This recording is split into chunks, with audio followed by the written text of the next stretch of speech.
Hello and welcome to the PolyInnovator channel. This is the Now page update for September 2025. I'm Dustin PolyInnovator. If you are watching this, you're probably like, what is going on? What is the Now page update? Really, I just make these once a month to update people what's going on personally and professionally in my life. Thank you, Derek Severs, for coming up with the concept. Now, eventually the Now page idea is literally just a page, like an about page on your site that you just update periodically.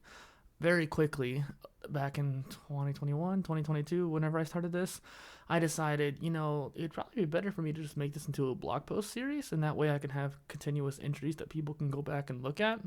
I thought that was a lot cooler. A few months after that, I started doing vlogs as well. And honestly, I'm kind of glad I do both. I mean, theoretically, I could probably turn this into a podcast too. It'd be kind of interesting. But I'm not doing this for content. I'm doing this for documentation purposes and for my future generations and really for anybody alive now who's interested in who I am. So now that I do this vlog and blog, it's like sometimes I don't want to do either one. I always do the vlog, but sometimes I don't want to do the video. But sometimes it's like I'd rather just jump right into the video, and then from there my brain can process and I could write it afterwards. So it's really interesting how I can do both. Now, I spent this entire Labor Day weekend working on videos. I have done about 15 streams on Xbox to Twitch for State of Decay 2, particularly. And so the gaming channel has now gotten finally some new content to put on there. And I decided to run all 15 videos through Opus. And honestly, like, Opus didn't do the greatest. I was kind of surprised when it came to finding gaming clips, but I found some decent ones in there. And I ended up, out of the 15 videos, I ended up getting like 40 clips. That's pretty low, but when it comes to gaming clips, I generally get a closer 50% usage rate rather than like the 85 I would get with a podcast. I also had a meeting with Doc Williams, a buddy of mine. We had our brand partner podcasting that we do on Saturdays. I got that out today. And then on top of that, I made a couple of posts for the Content Polymath. Honestly, that might actually be so new that we didn't talk about it last time. So a lot of updates in my content world, which for me, that's my professional life. And there's a lot of things coming up too that I'm looking forward to. So I'll probably kind of start with that. Personally, there's not a whole lot, but I'll probably be able to update you on that as well. So first and foremost, I started going back on Substack. I couldn't get past the idea of using that, Substack network. Now Ghost has like the Fediverse and basically has its own network built into it, very similar to Substack but built on blockchain and just attached to the already existing network. So that is interesting, and I will try to take advantage of that. I actually moved website hosts from Ghost Pro to Magic Pages, and that is a big deal for me. I feel like I think that's going to help a lot in the long run when it comes to saving money. Speaking of which, Substack, it basically can handle video and audio content as well. And I've known about this. I've gotten the beta features pretty early on, actually, because I've been on and off Substack for the past 5 years. And the reason why I came back on is that I wanted to basically take my content brand and move it off my site again a little bit. But I didn't want to do a whole lot. And I also wanted to try out those automation features with the video and audio. Because I knew that the audio would eventually become a podcasting feature and it would disseminate the podcast for you, like other podcast hosts do. It does do that, and so I can definitely say that it does that. One thing I did not know that it has was video posts on Substack to YouTube automation, as well as this live streaming feature as well. And live streaming is the skill that I lack as a content creator, or I shouldn't say lack, but it's not. I'm not good at it compared to the other types of content. Like right now, I'm stuttering a little bit. I do have a canker sore. I get those a lot. For those of you who know, you know. If you don't know, don't worry about it. It's just one of those viral things that just hurts a lot.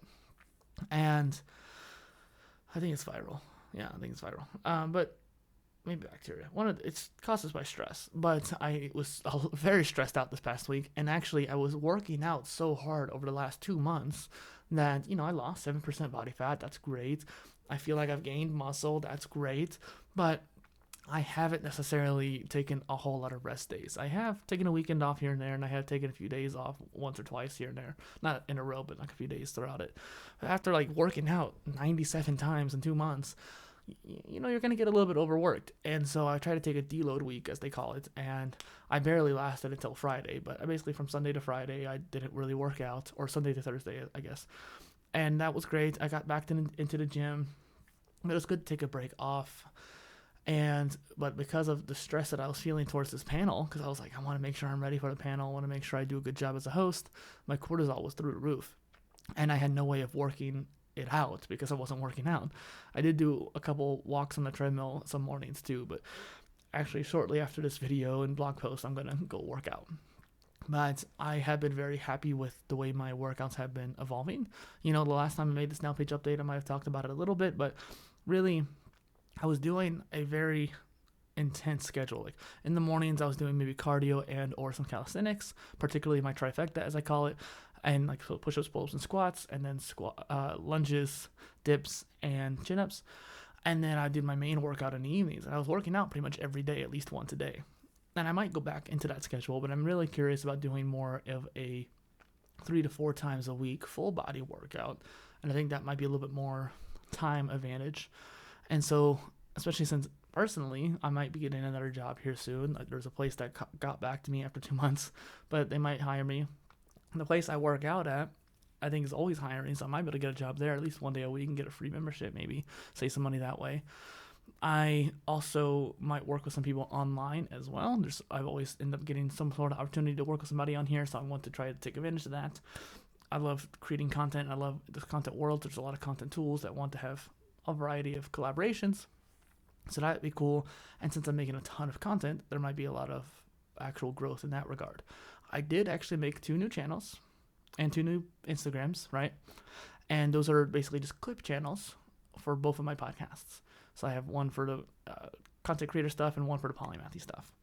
And that's because I want to go through each of my interviews once again through Opus and just find the mid-form clips, get 3 or 5 of those, schedule them out a few per week, and then over the course of the next many months, schedule out all of my shorts once again, but this time in their own isolated places. And I think that's going to help quite a bit.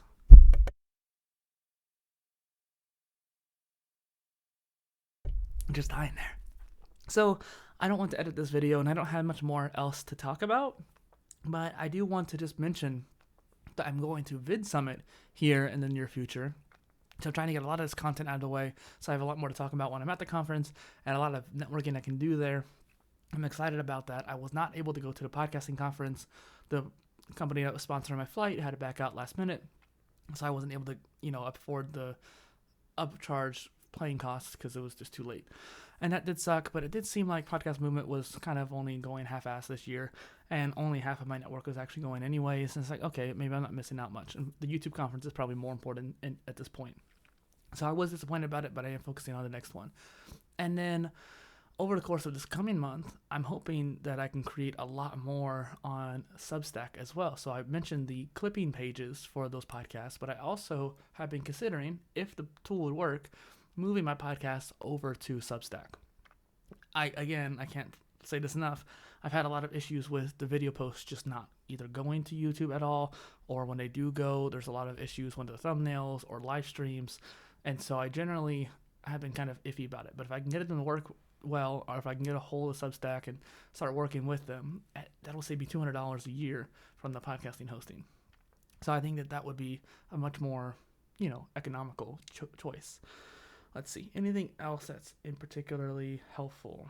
I got a queen bed for the first time in my life, which is really amazing. I've always been a twin bed person. Just throwing that out there is kind of cool. Let's see, nothing really else comes to mind, and I hope that this is enlightening for you. I mean, I got a new poster and all that jazz. I'm trying to change the setup, make it more entertaining for the YouTube audience. I may not be focusing much on this channel, but the other 2 channels are getting a lot more content out. Thank you.